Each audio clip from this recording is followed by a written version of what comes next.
Le MoCo, c'est Montpellier contemporain. C'est un triptyque institutionnel qui est une formule originale, unique en France, avec donc 3 lieux, un centre d'art, la Panacée, l'école des beaux-arts de Montpellier, et puis là où nous nous trouvons, le MoCo, et qui a donné son nom à l'ensemble de l'institution. Avec cette exposition, nous avons voulu travailler avec la collection de Laurent Dumas parce que j'allais dire que nous sommes là face à un collectionneur un peu singulier, un peu atypique. Sa collection, elle a plusieurs spécificités. L'une d'entre elles, c'est qu'il semble qu'elle ait été faite au bénéfice des artistes. On a l'impression, avec la collection de Laurent Dumas, d'une volonté de créer des ensembles extrêmement cohérents et donc de défendre un certain nombre d'artistes dont ils se sont proches ou dont il aime la réflexion ou l'esthétique. Donc je dirais que c'était tout naturel par ce goût que nous avons donc pour les collectionneurs, mais pour des collectionneurs qui sont des mécènes, qui sont engagés, qui sont des soutiens des artistes, c'était naturel de se tourner vers Laurent Dumas.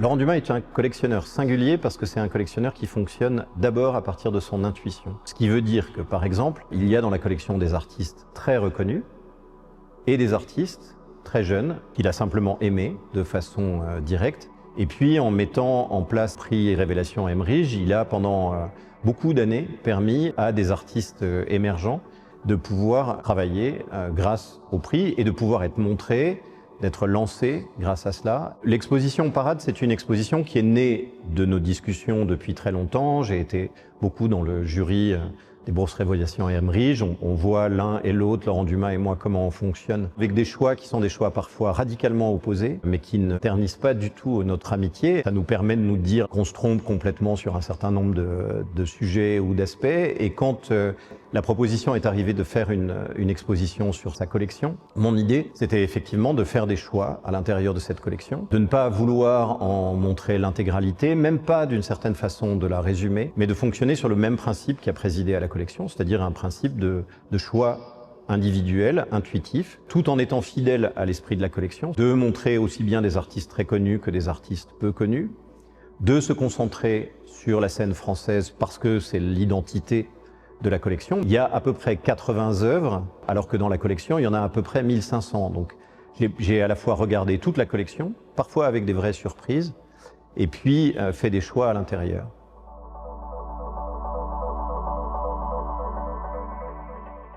Il n'y a pas assez de soutien aux artistes vivant sur le territoire. Et pourtant, ils ont, et on le voit ici, je pense que c'est ce que je veux montrer ici, c'est l'immense talent de la scène française, des artistes vivant sur le territoire. On ne les soutient pas assez.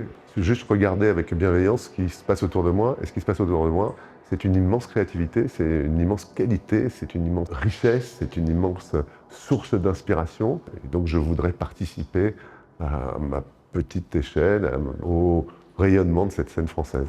Et c'est ce qu'on fait ici au MoCo.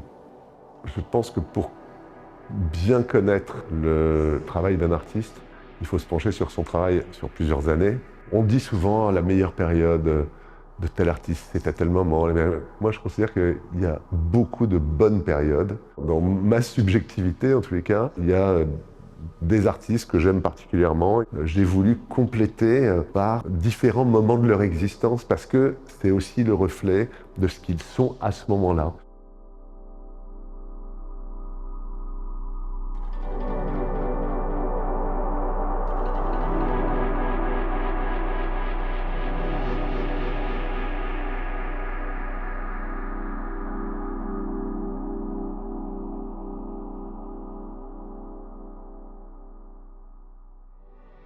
Centre d'art qu'on va ouvrir sur l'île Seguin sera un monument d'architecture d'abord. Tout ça pour abriter une offre culturelle qui sera sans doute unique en son genre, une offre originale ouverte vers les collections, mais toujours en montrant ce qu'il y a de mieux pour faire venir le public. Et il y a un débat dont je ne connaîtrai la réponse qu'au moment de l'ouverture, ou au bout de 3 ans d'exploitation. Est-ce que l'art contemporain français va intéresser les Français? Parce que un centre d'art, il s'adresse d'abord à son écosystème immédiat. Moi, je pense que oui.